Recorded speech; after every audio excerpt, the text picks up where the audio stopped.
Hi, my name is Larry Rattan. This video will show legislators and taxpayers how unnecessary millions are wasted on weak family court laws. Around 1991, legislators were tricked into passing a collection of family laws. Those laws have turned into a money pit for taxpayers and a cash cow for judges and lawyers. Letting the judicial make up their own laws pushes legislators to the back seat.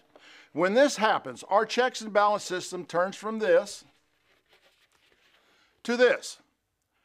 Weak laws let the judicial system manipulate the intent of the law.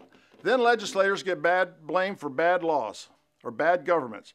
To stop this pay-for-justice system, I have filed a racketeering complaint with the U.S. Attorney's Office. I will need email support from my fellow family court reformers to see this complaint through. I'll show you how to see the filing and the help I need at the end of this video. I will also show taxpayers how they are grossly overcharged and how to correct it. Judges' biased decisions have destroyed thousands of lives.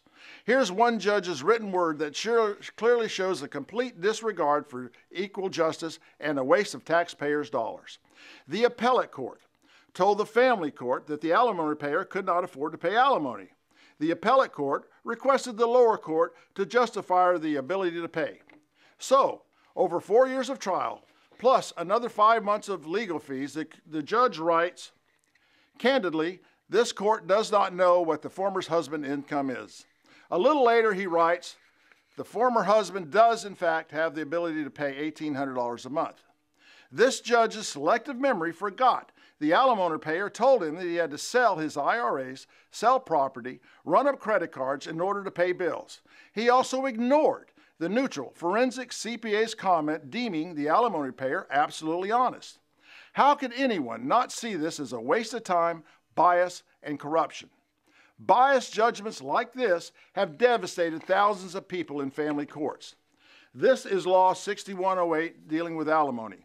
At first glance, it looks to be fair and equitable. But if you look at it a little closer, you're going to see some little words like may and consider. I call these nullifiers because they cancel out everything that follows. The red highlighted areas show the laws that mean absolutely nothing. In other words, the judge may or may not follow the law. People soon find out they're dealing with the judge's whim instead of the law. Most people don't realize that lawyers can give money directly to judges. They call it a campaign donation.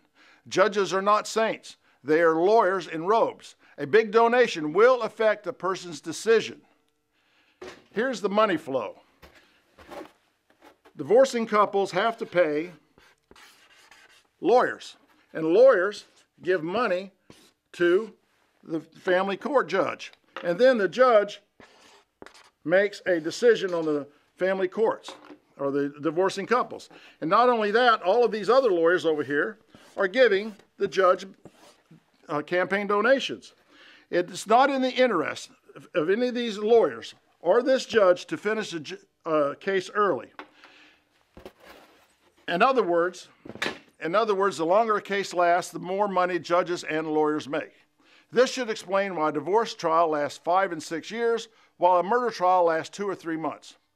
Taxpayers pay judges, legal secretaries, court reporters, and a bunch of bailiffs 6 years of salaries for 3 months of work.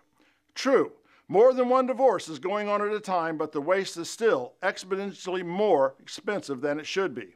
I'll show you a bigger waste in a few minutes.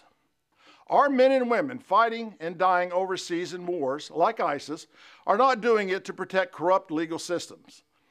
Losing arms, losing legs is to protect freedom and justice, not lawyers' and judges' profits.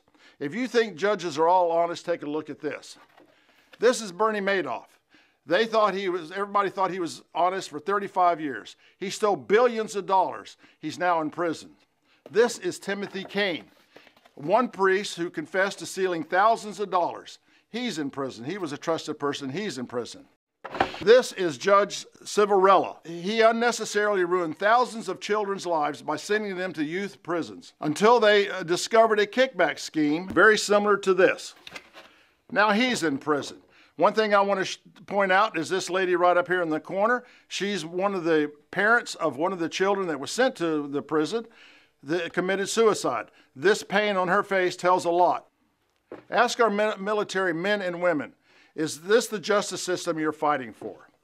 Divorces are so profitable, I believe family court systems encourage more divorces. It is easy to do with the may or may not laws. When judges give one person a big cash settlement, no bills, little work, then let them receive alimony payments until they die. That person with the sweetheart treatment will spread the great joys of a divorce with a whisper campaign. Brown University proved whisper campaigns worked with a 30-year study. They proved that acquaintances of divorces are 75% more likely to get a divorce. Add in the judge's sweetheart treatment and you'll have a whisper campaign that beats any TV ad. Who are you going to believe, a TV ad or a good friend? Yeah, you're right. If successful people, if legislators, or anyone thinks they're immune, they are wrong. They are the biggest targets because they've got the money.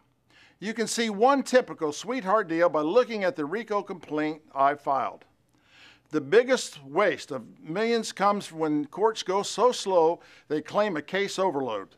The mantra is, we need more judges. This is wrong for two reasons. First, rewarding someone for doing a job slowly is nothing more than a Ponzi scheme that pays more and more money for less and less work. It's ridiculous for divorce to last 6 years. Secondly, if family courts report the same cases that are actually on appeal, then the family courts are double reporting the actual caseload. Hiring more judges based on bad information is extremely expensive. Hiring more judges requires more legal secretaries, court reporters, office equipment, office space, and a whole bunch of bailiffs. You're hiring an army, not just a judge.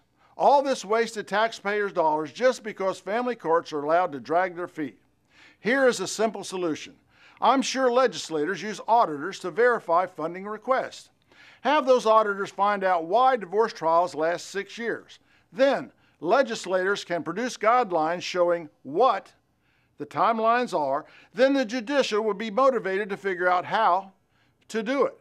Any cries of "I can't do it" is bogus. These are the same guys that figured out how to violate the 14th Amendment of the United States every day. These are the same guys who smooth-talked the 1991 legislators in passing these horrible laws.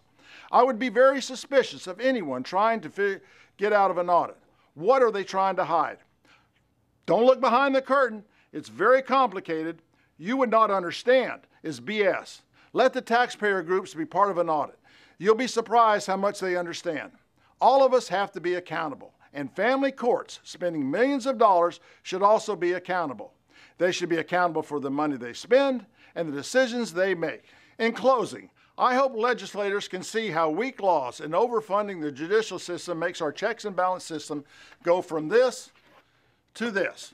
Legislators, please don't vote yourself out of business. It's bad for citizens and taxpayers. I do not want to live in a police state. The complaint I filed with the U.S. Attorney's Office is what I consider a violation of the RICO Act. You can see the complaint and supporting evidence at our new website, FloridaFamilyLawReform.com. That is, FloridaFamilyLawReform.com. I will need email support from all of my alimony reform friends to show the U.S. Attorney that this is not just one isolated case. Thank you.